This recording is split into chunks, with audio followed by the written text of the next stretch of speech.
پوجا کر کے کیا نہ بیچو گے تم جو مل جائیں صنم پتھر کے؟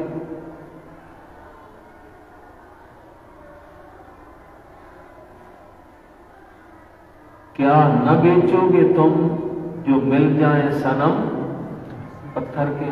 یعنی بات تو ایک ہی ہے، وہ بھی بتوں کے پجاری اور تمہیں بھی اگر پتھر کے صنم اور بت مل جائیں گے اور اس میں تم سمجھو کہ اس میں ہمیں نفع حاصل ہو رہا ہے، مال مل رہا ہے، تو تم بھی مسلمان ہو کر بھی تم یہ کام کبھی بھی چھوڑو گے نہیں، تم بھی انہی کی نقل میں یہ کام کرنے لگتا ہے۔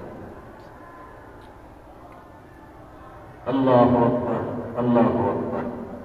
اب وہ مصر کے اندر چونکہ گائے کے پجاری تھے اور یہ بھی گائے کا ہی ایک بچڑا اس سامری نے بنایا، وہ پرانی یادیں تازہ ہو گئی گائے کی پوجا کی، اور سامری نے کہا ھذا الہکم و الہ موسیٰ، تو ان کو اگرچہ موسیٰ علیہ السلام کے ساتھ رہنے سے وقتی طور پر وہ گائے کی پوجا تو چھوٹ گئی تھی، لیکن وہ اپنے معبود کی محبت ابھی تک دلوں میں رچی ہوئی تھی، اور اسی محبت کی وجہ سے جس وقت دیکھا ایک گائے کا بچڑا بنا ہوا، گر پڑے سارے سجدوں۔ ہاں، اب اس میں تیسرے انعام کا ذکر ہے۔ وَإِذْ وَاعَدْنَا مُوسَىٰ 40 لَيْلَةً، اور جب ہم نے وعدہ لیا حضرت موسیٰ علیہ السلام سے 40 راتوں کا، یعنی دور پہاڑ پہ آؤ 40 راتیں رہو، 40 دن ادھر ہی قیام کرنا ہے، اور اسی سے چلہ نکلا ہے۔ موسیٰ علیہ السلام سے بھی اللہ نے چلہ کٹوایا، تو اس چلے میں بڑی برکات ہوتی ہے۔ چلے سے کیا ہوتا ہے؟ چلے سے بندے کی حالت بدل جاتی ہے۔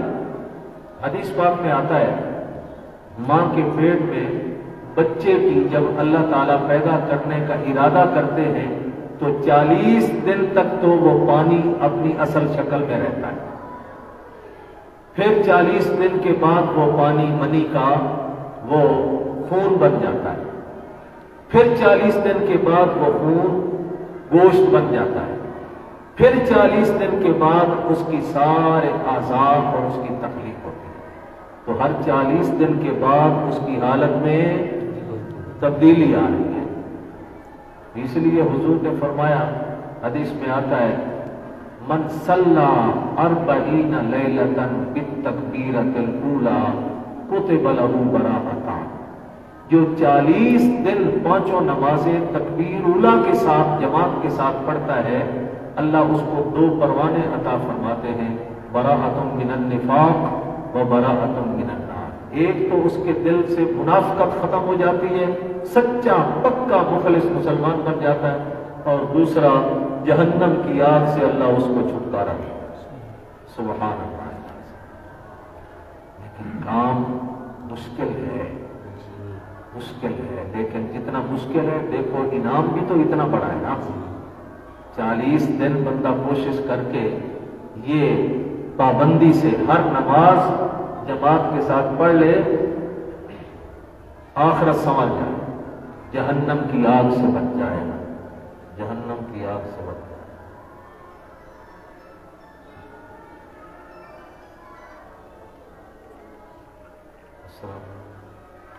السلام ورحمۃ اللہ۔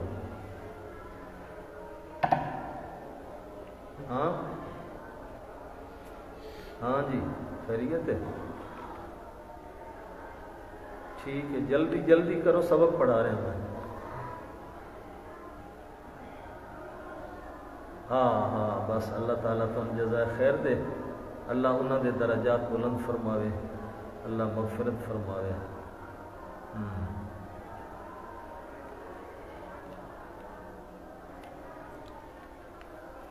کون؟ اچھا اٹھے، اچھا بہت اچھی بات ہے، بہت اچھی بات ہے، انشاءاللہ بڑی دعا، بڑی دعا، بہت اچھا عمل ہے، بہت اچھا عمل ہے، اللہ قبول فرمائے۔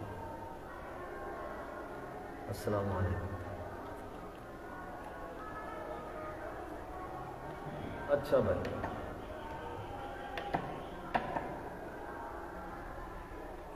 اب اس کا یہ مطلب نہیں ہے کہ 40 دن پڑھ لو تو پیچھے چھٹ دو نہ، 40 دن کا اس لیے کہا گیا کہ 40 دن جو پابندی کر لیتا ہے پھر اس کے دل میں ایک ایسا جذبہ اور کیفیت پیدا ہو جاتی ہے کہ پھر اس کو اکیلے یا بغیر تکبیر اولیٰ کی نماز پڑھنے کے لطف ہی نہیں آئے، جسم میں ایک ایسی تبدیلی آ جائے گی کہ اس کو نماز پڑھنے کا لطف ہی تب آئے گا کہ وہ کہے گا تکبیر اولیٰ دے نال نماز پڑھنی۔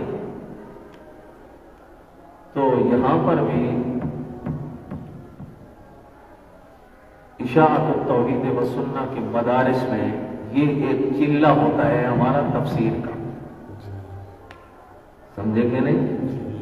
یہ شعبان اور رمضان کی 20-25 تک جمعے اگر آپ درمیان میں چھٹی کے دن نکال لو تو یہ کتنے دن بنیں گے؟ 40 دن بنے گے۔ اور اس میں جو ترجمہ قرآن پابندی سے پڑھے گا اور سوچ سمجھ کے بیٹھے گا ذہن کو حاضر کر کے، تو اس کے الحمدللہ ایک ایسی تبدیلی آئے گی کہ وہ مسئلہ توحید اس کے دل میں رت جائے۔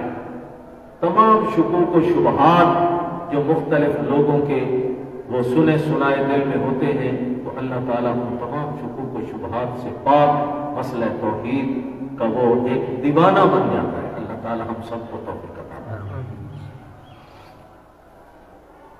اچھا بھائی، تو موسیٰ علیہ السلام سے بھی اللہ نے یہ چلہ کٹوایا، ثم اتخذتم العجل، پھر تم نے بچڑے کو بنا لیا یعنی معبود۔ ثم اتخذوا العجل، تم نے بچڑے کو بنا لیا، کیا بنا لیا؟ معبود بنا لیا۔ من بعدہ، یعنی موسیٰ کے جانے کے بعد، طور پہاڑ پہ جانے کے بعد، من بعدہ سے موت والی بعدیت مراد نہیں ہے چونکہ موسیٰ علیہ السلام مرے تو نہیں تھے ابھی، من بعد ذہابہ معنی یہ ہوگا ان کے جانے کے بعد، یعنی طور پہاڑ پہ جانے کے بعد تمہارے بڑوں نے بچڑے کو معبود بنا لیا، وَأَنْتُمْ ظَالِمُونَ، اے مشرکون، اور بچڑے کو معبود بنا کر تم مشرک بن گئے تھے۔ ظالمون بمانے کس کے؟ ان الشرک لظلم عظیم، شرک کیونکہ بہت بڑا ظلم ہے تو یہاں پر ظلم بمانے شرک کے ہوگا۔ تم اس وقت مشرک بن گئے تھے۔ ثم عفونا عنکم، لیکن ہم نے کیا انعام کیا تمہارے اوپر؟ ہم نے تمہیں معاف کر دیا۔ موسیٰ علیہ السلام بعد میں آئے جس وقت تورات لے کر قوم کی حالت دیکھی، بڑے غضبناک ہوئے، ناراض ہوئے، اور پھر اللہ سے درخواست کی، اللہ اب اس کا کیا فیصلہ اور نتیجہ؟ اللہ نے فرمایا قتل کرو ایک دوسرے کو، یعنی جنہوں نے پوجا نہیں کی وہ بچڑے کو پوجنے والوں کو قتل کرے۔ قوم کے چونکہ دو طبقے بن گئے تھے، بعض تو روکتے رہے، خود بھی پوجا نہیں کی اور ایک طرف ہو گئے، اور ان کو بھی کہا بدبختو۔ موسیٰ علیہ السلام نے یہی کچھ تعلیمات سکھائی ہیں تمہیں، مت یہ کام کرو، لیکن وہ نہ ہٹے، پوجا کرنے لگے، سجدہ کرنے لگے۔ اب اللہ نے حکم دیا جنہوں نے پوجا نہیں کی وہ تلواریں اپنے ہاتھ میں لیں اور پوجا کرنے والوں کے سر اٹھائیں۔ یہ بنی اسرائیل کے اس جرم کی سزا قتل سے اللہ تعالیٰ نے متعین کر دی۔ دیکھو ہماری امت کے اوپر اللہ نے کتنا فائدہ بنا، کتنی تخفیف اور کتنا ہلکا جرم۔ توبہ ہم کیا کہیں گے؟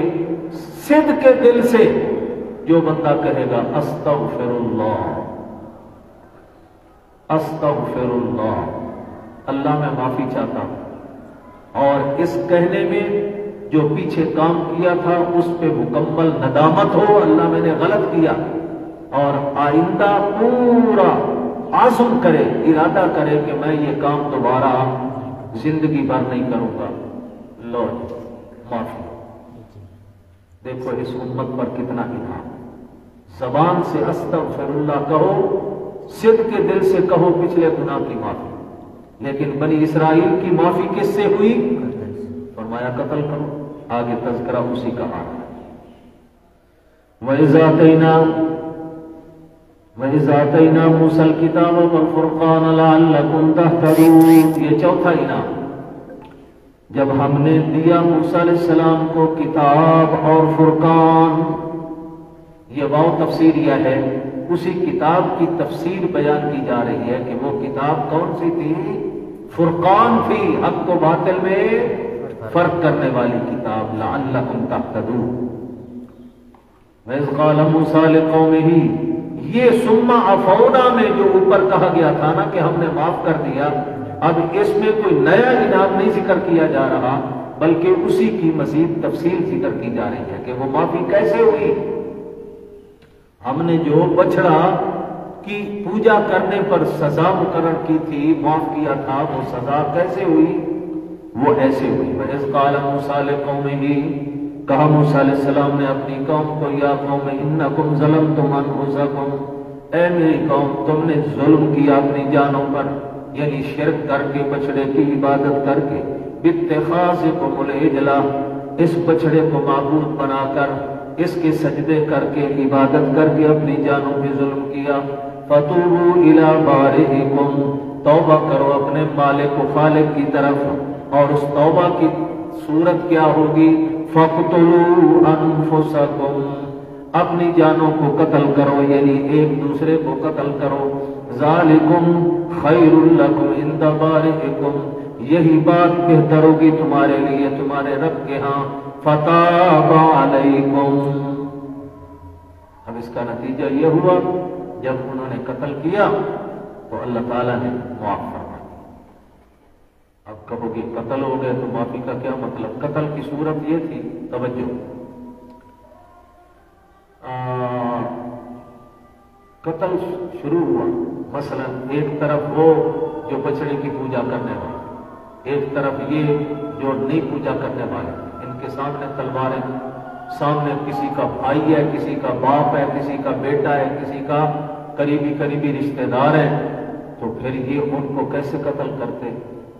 انہوں نے موسیٰ علیہ السلام سے دعا کی، موسیٰ اللہ سے دعا کرو کہ ہمارے اوپر تاریکی چھا جائے۔ اب ہمیں جب سامنے باپ بیٹے بھائی نظر آئیں گے ہم کیسے قتل کر سکیں گے؟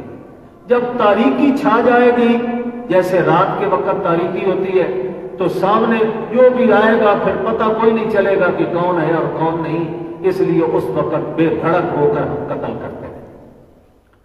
تو اللہ تعالیٰ نے یہ دعا قبول فرما لی، تاریکی چھا گئی اور قتل عام شروع ہو گیا۔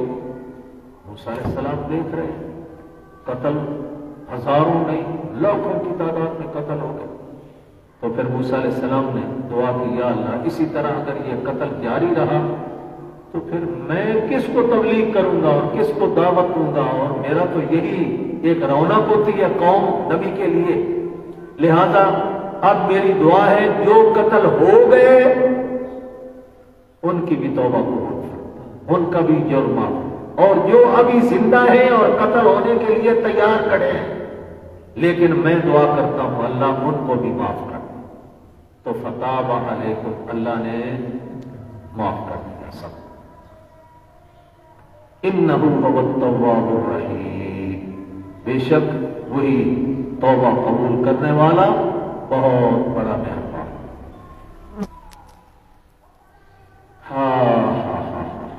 وَإِذْ قُلْتُمْ يَا مُوسَىٰ لَن نُّؤْمِنَ لَكَ حَتَّىٰ نَرَى اللَّهَ جَهْرَةً، اس میں ایک اور انعام کا تذکرہ ہے۔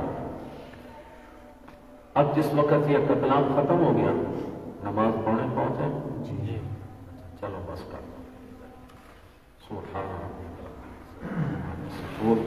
وسلام علی المرسلین الحمد للہ رب العالمین اللہم صل علی ربنا ظلمنا انفسنا لم تغفر لنا وترحمنا اللهم انا نسألك العفو والعافية، انا نسألك العفو والعافية، اغفر